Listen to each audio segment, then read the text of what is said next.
Hi ಎಲ್ರಿಗೂ ನಮಸ್ತೆ. ನೀವು ನೋಡ್ತಾ ಇದ್ದೀರಾ ಟೆಕ್.ಕನ್ನಡಿಗ ಯೂಟ್ಯೂಬ್ ಚಾನಲ್. ಇವತ್ತಿನ ಒಂದು ಇನ್ಫಾರ್ಮೇಷನ್ ಏನು ಅಂತಂದ್ರೆ, ನೀವೇನಾದರೂ ಹೊಸದಾಗಿ ಒಂದು ಯೂಟ್ಯೂಬ್ ಚಾನಲ್‌ನ ಕ್ರಿಯೇಟ್ ಮಾಡಬೇಕು ಅಂತಂದ್ರೆ ಏನೆಲ್ಲ ಬೇಕು ಅಂತಂದೇಳಿ ಲಾಸ್ಟ್ ವಿಡಿಯೋದಲ್ಲಿ ಹೇಳಿದ್ದೆ. ಸೊ ಇವತ್ತಿನ ಒಂದು ಇನ್ಫಾರ್ಮೇಷನ್ ಏನು ಅಂತಂದ್ರೆ, ನೀವೇನಾದರೂ ಹೊಸದಾಗಿ ಒಂದು ಯೂಟ್ಯೂಬ್ ಚಾನಲ್‌ನ ಕ್ರಿಯೇಟ್ ಮಾಡ್ತಾ ಇದ್ದೀರಿ ಅಂತಂದ್ರೆ, ಒಂದು ಗೂಗಲ್ ಅಕೌಂಟ್‌ನ ಯಾವ ರೀತಿಯಾಗಿ ಕ್ರಿಯೇಟ್ ಮಾಡೋದು ಅಂತ ಇವತ್ತಿನ ಒಂದು ವಿಡಿಯೋದಲ್ಲಿ ತಿಳಿಸ್ತಾ ಹೋಗ್ತೀನಿ. ಈ ಒಂದು ಮಾಹಿತಿನ ತಿಳಿಸೋಕ್ಕೂ ಮುಂಚೆ ನಮ್ಮ ಒಂದು ಯೂಟ್ಯೂಬ್ ಚಾನಲ್‌ಗೆ ನೀವೇನಾದರೂ ಹೊಸದಾಗಿ ವಿಸಿಟ್ ಕೊಟ್ಟು ಈ ಒಂದು ವಿಡಿಯೋನ ನೋಡ್ತಾ ಇದ್ದೀರಾ ಅಂತಂದ್ರೆ ತಪ್ಪದೆ ಸಬ್ಸ್ಕ್ರೈಬ್ ಮಾಡ್ಕೊಂಡು ಪಕ್ಕದಲ್ಲಿರುವ ಬೆಲ್ ಐಕಾನ್ ಅನ್ನು ಆಲ್ ಅಂತ ಸೆಲೆಕ್ಟ್ ಮಾಡಿ ಅಂತ ಹೇಳ್ತಾ ಇವತ್ತಿನ ಒಂದು ವಿಡಿಯೋನ ಸ್ಟಾರ್ಟ್ ಮಾಡ್ತೀನಿ. ಬನ್ನಿ ಫ್ರೆಂಡ್ಸ್, ಇವತ್ತಿನ ಒಂದು ವಿಡಿಯೋನ ಸ್ಟಾರ್ಟ್ ಮಾಡೋಣ. ಈ ಒಂದು ಗೂಗಲ್ ಅಕೌಂಟ್‌ನ ನೀವು ಯಾವ ರೀತಿ ಕ್ರಿಯೇಟ್ ಮಾಡೋದು ಮತ್ತೆ ಸ್ಟೆಪ್ ಬೈ ಸ್ಟೆಪ್ ಎಲ್ಲಾನು ಏನೇನು ಇರುತ್ತೆ ಇದರಲ್ಲಿ ಕ್ರಿಯೇಟ್ ಮಾಡುವಾಗ ಏನೆಲ್ಲ ಸ್ಟೆಪ್ಸ್ಗಳು ಬರುತ್ತೆ. ಸೊ ಈ ಒಂದು ಸ್ಟೆಪ್ಸ್ಗಳೆಲ್ಲನೂ ನಾನು ಸೈಡಲ್ಲಿ ಸ್ಕ್ರೀನ್ ರೆಕಾರ್ಡಲ್ಲಿ ನಾನು ಕರೆಕ್ಟಾಗಿ ಹಾಕಿರ್ತೀನಿ. ನೀವು ನೋಡಿಕೊಂಡು ಯಾವುದೇ ಕಾರಣಕ್ಕೂ ಈ ಒಂದು ವಿಡಿಯೋನ ಸ್ಕಿಪ್ ಮಾಡೋಕೆ ಹೋಗಬೇಡಿ. ಯಾಕಂತಂದರೆ ನೀವು ಒನ್ ಟೈಮ್ ಏನಾದರೂ ಸ್ವಲ್ಪ ಸ್ಕಿಪ್ ಮಾಡಿದ್ರೆ ಆ ಒಂದು ಸ್ಟೆಪ್ ನೀವು ಮರ್ತು ಹೋಗ್ತೀರಾ, ಅಥವಾ ನೀವೇನಾದರೂ ಕ್ರಿಯೇಟ್ ಮಾಡುವಾಗ ಕನ್ಫ್ಯೂಸ್ ಆಗ್ಬೋದು. ಸೊ ಅದಕ್ಕೋಸ್ಕರ ವಿಡಿಯೋನ ಎಂಡ್ವರೆಗೂ ನೋಡಿ, ಸ್ಕಿಪ್ ಮಾಡಲಾರ್ದೇ. ಹಾಗೆ ಏನು ಸ್ಟೆಪ್ಸ್ಗಳನ್ನ ಹೇಳಿದ್ದೀನಿ ಅದೇ ರೀತಿ ಸ್ಟೆಪ್ಸ್ಗಳನ್ನ ನೀವು ಫಾಲೋ ಮಾಡಿಕೊಂಡು ಗೂಗಲ್ ಅಕೌಂಟ್ನ ಕ್ರಿಯೇಟ್ ಮಾಡ್ಕೊಳ್ಳಿ. ಓಕೆ ಫ್ರೆಂಡ್ಸ್, ಇವತ್ತಿನ ಒಂದು ವಿಡಿಯೋನ ಸ್ಟಾರ್ಟ್ ಮಾಡೋಣ ಬನ್ನಿ. ಸಿಂಪಲ್ ಆಗಿ ನಿಮ್ಮ ಒಂದು ಮೊಬೈಲಲ್ಲಿ ಇರೋ ಗೂಗಲ್ ಕ್ರೋಮ್ ಆ್ಯಪ್ನ ಓಪನ್ ಮಾಡ್ಕೊಳ್ಳಿ. ಓಪನ್ ಮಾಡ್ಕೊಂಡಿದ್ದ ತಕ್ಷಣ ನಿಮ್ಗೆ ಇಲ್ಲಿ ಇಮೇಲರ್ ಫೋನ್ ನಂಬರ್ ಅಂತ ಒಂದು ಪೇಜ್ ಬರುತ್ತೆ, ಸೈನ್ ಇನ್ ಪೇಜು. ಅದಾದ್ಮೇಲೆ ಇಲ್ಲಿ ಕೆಳಗಡೆ ಕ್ರಿಯೇಟ್ ಅಕೌಂಟ್ ಅಂತ ಒಂದು ಆಪ್ಷನ್ ಬರುತ್ತೆ. ಸೊ ಆ ಒಂದು ಆಪ್ಷನ್ ಮೇಲೆ ಕ್ಲಿಕ್ ಮಾಡಿದ ತಕ್ಷಣ ನಿಮಗೆ ಇಲ್ಲಿ ಕೆಳಗಡೆ ಎರಡು ಆಪ್ಷನ್ಗಳು ಕೇಳುತ್ತೆ. For my personal use, for work R my business ಅಂತ ಕೇಳುತ್ತೆ. ಇಲ್ಲಿ ನಮಗೆ ಬಿಸ್ನೆಸ್ ಪರ್ಪಸ್ಗೆ ನಾವು ಗೂಗಲ್ ಅಕೌಂಟ್ನ ನಾವು ಕ್ರಿಯೇಟ್ ಮಾಡ್ಕೊಳ್ಳಲ್ಲ. ಹಾಗಾಗಿ ಫಾರ್ ಮೈ ಪರ್ಸನಲ್ ಯೂಸ್ ಅಂತ ಫಸ್ಟ್ನೇ ಆಪ್ಷನ್ ಇದೆಯಲ್ಲ, ಸೊ ಆ ಒಂದು ಫಸ್ಟ್ನೇ ಆಪ್ಷನ್ ಮೇಲೆ ಕ್ಲಿಕ್ ಮಾಡಿಕೊಂಡು ನೆಕ್ಸ್ಟ್ ಅಂತ ಕೊಡಿ. ಅದಾದಮೇಲೆ ನೀವು ಗೂಗಲ್ ಅಕೌಂಟ್ಗೆ ಏನು ನೀವು ನೇಮ್ನ ಇಡ್ತೀರಾ, ಸೊ ಆ ಒಂದು ನೇಮ್ ಇಲ್ಲಿ ಕೇಳುತ್ತೆ. ಏನಂತಂದರೆ ಈಗ ಎಕ್ಸಾಂಪಲ್ಗೆ ಟೆಕ್.ಕನ್ನಡಿಗ ಅಂತ ನನ್ನ ನೇಮ್ ಇದೆ. ಸೊ ಆ ನೇಮ್ನ ನಾನು ಟೆಕ್ ಅಂತ ಅಲ್ಲಿ ಕಟ್ ಮಾಡಿಕೊಂಡು ಕೆಳಗಡೆ ಲಾಸ್ಟ್ ನೇಮಲ್ಲಿ ಕನ್ನಡಿಗ ಅಂತ ಆ್ಯಡ್ ಮಾಡ್ತೀನಿ. ಎಕ್ಸಾಂಪಲ್ಗೋಸ್ಕರ ನಾನು ಹೇಳ್ತಾ ಇರೋದು.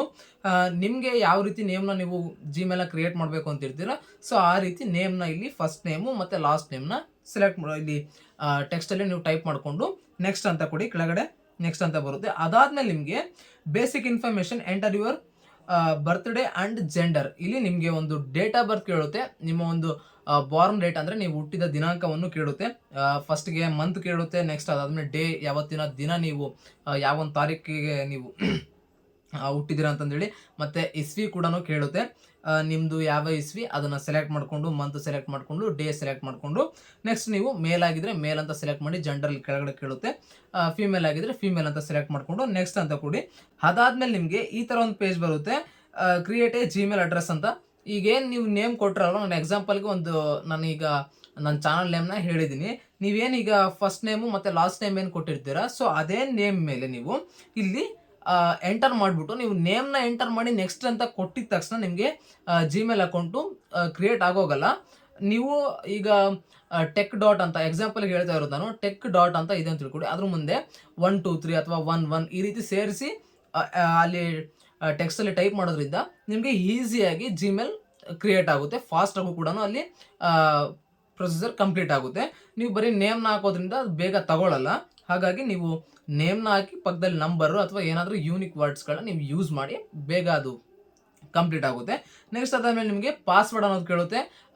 ಪಾಸ್ವರ್ಡ್ನ ನೀವು ಯಾವ ರೀತಿ ಕೊಡಬೇಕು ಅಂತಂದರೆ, ಈಗ 1 2 3 4 5 6 1 2 9 ಈ ರೀತಿ ಕೊಡೋದ್ರಿಂದ ನಿಮಗೆ ಏನಾಗುತ್ತೆ ಅಂತಂದರೆ, ಈಗ ನಿಮಗೆ ಈಸಿಯಾಗಿ ಎಲ್ರಿಗೂ ಈ ನಂಬರ್ಸ್ಗಳು ಗೊತ್ತಿರುತ್ತೆ. ಸೊ ಆ ರೀತಿ ನಂಬರ್ಸ್ಗಳನ್ನ ಇಡೋದ್ರಿಂದ ನಿಮ್ಮ ಒಂದು ಗೂಗಲ್ ಅಕೌಂಟು, ಈಗ ನಿಮ್ಮ ಫ್ರೆಂಡ್ಸ್ಗಳಾಗಿರ್ಬೋದು, ಯಾರಾದರೂ ನಿಮ್ಮ ಒಂದು ಗೂಗಲ್ ಅಕೌಂಟ್ನ ತಗೊಳ್ಳೋದಾಗಿರ್ಬೋದು, ಈ ರೀತಿ ಪ್ರಯತ್ನ ಪಟ್ಟಾಗ ಈಸಿಯಾಗಿ ಅವ್ರು ಆ್ಯಕ್ಸೆಸ್ ಮಾಡ್ಕೋಬೋದು ನಿಮ್ಮ ಒಂದು ಗೂಗಲ್ ಅಕೌಂಟ್ನ. ಸೊ ಯಾವ ರೀತಿ ಪಾಸ್ವರ್ಡ್ ನೀವು ಕ್ರಿಯೇಟ್ ಮಾಡಬೇಕು ಅಂದರೆ, ಇಲ್ಲಿ ಪಾಸ್ವರ್ಡ್ ಕೇಳ್ತಾ ಇದೆಯಲ್ಲ, ಹ್ಯಾಶ್ ಆಗಿರ್ಬೋದು ಮತ್ತು @ ಆಗಿರ್ಬೋದು.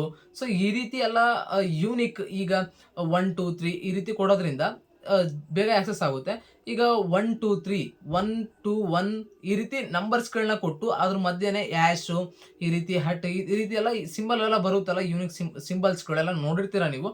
ಸೊ ಆ ಒಂದು ಸಿಂಬಲ್ಸ್ಗಳನ್ನ ಬಳಸೋದ್ರಿಂದ ಯಾವುದೇ ಹ್ಯಾಕರ್ ಆಗಲಿ ಯಾರಾದರೂ ಆಗಲಿ ನಿಮ್ಮ ಒಂದು ಅಕೌಂಟ್ನ ಕದಿಯೋಕ್ಕೆ ಸ್ವಲ್ಪ ಕಷ್ಟ ಆಗುತ್ತೆ. ಹಾಗಾಗಿ ಪಾಸ್ವರ್ಡ್ ಬೇಗ ಅವ್ರಿಗೆ ಅದು ಗೊತ್ತೂ ಆಗಲ್ಲ. ಸೊ ಸ್ವಲ್ಪ ಡಿಫ್ರೆಂಟಾಗಿ ಪಾಸ್ವರ್ಡ್ನ ಕ್ರಿಯೇಟ್ ಮಾಡೋದು ಬೆಟರ್ ಅಂತ ಹೇಳ್ತೀನಿ. ನೆಕ್ಸ್ಟ್ ಅದಾದ್ಮೇಲೆ ನಿಮಗೆ ನಿಮ್ಮ ಒಂದು ಗೂಗಲ್ ಅಕೌಂಟ್ದು ಇಲ್ಲಿ ಮೇಲ್ ಕೂಡ ಬರುತ್ತೆ ಮತ್ತು ಲೋಗೋನೂ ಬರುತ್ತೆ. ಅದಾದ್ಮೇಲೆ ಕೆಳಗಡೆ ನೆಕ್ಸ್ಟ್ ಅಂತ ಕೊಡಿ.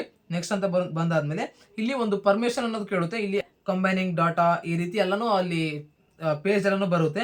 ಇಲ್ಲಿ ಹಾಗೆ ಸ್ಕ್ರೋಲ್ ಅಪ್ ಮಾಡಿ ಮೇಲೆ ನೀವು ಸ್ಕ್ರೋಲ್ ಅಪ್ ಮಾಡಿದ ತಕ್ಷಣ ಐ ಅಗ್ರಿ ಅಂತ ಒಂದು ಪರ್ಮಿಷನ್ ಕೇಳುತ್ತೆ. ಸೊ ಐ ಅಗ್ರಿ ಮೇಲೆ ಕ್ಲಿಕ್ ಮಾಡಿದ ತಕ್ಷಣ ಇಲ್ಲಿ ಬ್ಲೂ ಕಲರ್ ಇದೆಯಲ್ಲ, ಸೊ ಅಗ್ರಿ ಮೇಲೆ ಕ್ಲಿಕ್ ಮಾಡಿದ ತಕ್ಷಣ ನಿಮ್ಮ ಒಂದು ಗೂಗಲ್ ಅಕೌಂಟ್ ಕ್ರಿಯೇಟ್ ಆಗುತ್ತೆ. ಸೊ ಗೂಗಲ್ ಅಕೌಂಟ್ ಕ್ರಿಯೇಟ್ ಮಾಡೋ ಪ್ರೊಸೀಜರ್ ಮುಗೀತು. ಸೊ ಇಲ್ಲಿಗೆ ಮುಗೀತಾ ಬ್ರೋ ಅಂತ ಕೇಳ್ಬೋದು. ಸೊ ಇಲ್ಲಿಗೆ ಮುಗಿದಿದೆ, ಬಟ್ ಆದರೆ ಪೂರ್ತಿ ಮುಗ್ದಿಲ್ಲ. ಹೇಗೆ ಅಂತಂದರೆ, ಈಗ ಗೂಗಲ್ ಅಕೌಂಟ್ ಕ್ರಿಯೇಟ್ ಆಗಿ ರೆಡಿ ಆಗಿದೆ, ಆದರೆ ಸೆಕ್ಯೂರ್ ಆಗಿಲ್ಲ. ಅಂದರೆ ಈಗ ಯಾರಾದರೂ ನಿಮ್ಮ ಒಂದು ಗೂಗಲ್ ಅಕೌಂಟ್ನ ಪಾಸ್ವರ್ಡ್ ಗೊತ್ತಿದ ತಕ್ಷಣ ಹಂಗೆ ಟಕ್ ಅಂತ ಕ್ಯಾಚ್ ಆಗಿ ಲಾಗಿನ್ ಆಗಿಬಿಡ್ತಾರೆ. ಸೊ ಆದರೆ ಗೂಗಲ್ ಅಕೌಂಟ್ನ ತುಂಬ ಸೆಕ್ಯೂರ್ ಆಗಿ ಅವ್ರು ಎಷ್ಟೇ ಲಾಗಿನ್ ಮಾಡಿದ್ರು ಕೂಡ ಅದು 100% ಆಗಿ ಲಾಗಿನ್ ಆಗಲ್ಲ. ಅಲ್ಲಿ ಹಲವಾರು ಪರ್ಮಿಷನ್ ಕೇಳುತ್ತೆ. ಹೀಗಾಗಿ ಹೇಗೆ ಅಂತಂದರೆ, ನಿಮ್ಮ ಒಂದು ಈಗ ಆಧಾರ್ ಕಾರ್ಡ್ ಇದೆ ಅಂತ ತಿಳ್ಕೊಳ್ಳಿ. ಸೊ ಆಧಾರ್ ಕಾರ್ಡ್ನ ನಂಬರ್ನ ಎಂಟರ್ ಮಾಡಿದ ತಕ್ಷಣ ಒಂದು OTP ಅನ್ನೋದು ಹೋಗುತ್ತೆ. ಸೊ ಆ ಒಂದು OTPನ ಎಂಟರ್ ಮಾಡಿ ಆದಮೇಲೆ ನಾವೇನಿಲ್ಲಿ ವರ್ಕ್ ಮಾಡ್ತಾ ಇರ್ತೀವಿ, ಸೊ ಅದನ್ನು ನಾವು OTP ಎಂಟರ್ ಮಾಡಿ ಆದಮೇಲೆ ನೆಕ್ಸ್ಟ್ ಪೇಜ್ಗೆ ನಾವು ರಿಡೈರೆಕ್ಟ್ ಆಗೋಕ್ಕೆ ಸಾಧ್ಯ. ಹಾಗೆ ಈಗ ನಿಮ್ಮ ಒಂದು ಗೂಗಲ್ ಅಕೌಂಟ್ ಪಾಸ್ವರ್ಡ್ ಹಾಕಿದ ತಕ್ಷಣ ಓಪನ್ ಆಗ್ಬಿಡುತ್ತೆ. ನೆಕ್ಸ್ಟ್ ನಮಗೆ ಮೊಬೈಲ್ ನಂಬರು ಮತ್ತು ಈ ರೀತಿ ಎಲ್ಲ ಸೆಕ್ಯೂರ್ ಆಗಿ ಸೇಫ್ ಆಗಿ ಇಟ್ಕೋಬೇಕು ಅಂದರೆ ನೆಕ್ಸ್ಟ್ ಪ್ರೊಸೀಜರಲ್ಲೂ ಹೇಳ್ತೀನಿ ನೆಕ್ಸ್ಟ್ ವಿಡಿಯೋದಲ್ಲಿ. ಸೊ ಈ ಒಂದು ವಿಡಿಯೋದಲ್ಲಿ ನೆಕ್ಸ್ಟ್ ವಿಡಿಯೋ ಅಂತ ಕಾಮೆಂಟ್ ಮಾಡಿ. ನೆಕ್ಸ್ಟ್ ವಿಡಿಯೋದಲ್ಲಿ ನಿಮ್ಮ ಒಂದು ಗೂಗಲ್ ಅಕೌಂಟ್ನ ಯಾವ ರೀತಿ ಸೆಕ್ಯೂರ್ ಮಾಡ್ಕೊಳ್ಳೋದಂತ ನೆಕ್ಸ್ಟ್ ವಿಡಿಯೋ ಮಾಡ್ತೀನಿ. ಇವತ್ತಿನ ಒಂದು ಇನ್ಫಾರ್ಮೇಷನ್ ಇದಾಗಿರುತ್ತೆ ಫ್ರೆಂಡ್ಸ್. ಈ ಒಂದು ಮಾಹಿತಿ ನಿಮಗೆ ಯೂಸ್ಫುಲ್ ಆಗಿದೆ ಅಂತ ಅಂದ್ಕೊಂಡಿದ್ದೀನಿ. ಈ ಒಂದು ಮಾಹಿತಿ ನಿಮಗೆ ಸ್ವಲ್ಪ ಆದರೂ ಅಥವಾ ಜಾಸ್ತಿ ಆದರೂ ಯೂಸ್ಫುಲ್ ಆಗಿದೆ ಅಂತನೋರು ಈ ಒಂದು ವಿಡಿಯೋಗೆ ನೆಕ್ಸ್ಟ್ ವಿಡಿಯೋ ಅಂತ ಕಾಮೆಂಟ್ ಮಾಡಿಬಿಟ್ಟು ಈ ಒಂದು ವಿಡಿಯೋಗೆ ಲೈಕ್ ಮಾಡಿ, ಹಾಗೆ ಸಪೋರ್ಟ್ ಮಾಡಿ ಅಂತ ಹೇಳ್ತಾ ಇವತ್ತಿನ ಒಂದು ವಿಡಿಯೋನ ಹೆಂಡ್ ಮಾಡ್ತಿದ್ದೀನಿ. ಓಕೆ ಫ್ರೆಂಡ್ಸ್, ಬಾಯ್. ನೆಕ್ಸ್ಟ್ ವಿಡಿಯೋದಲ್ಲಿ ಸಿಗ್ತೀನಿ.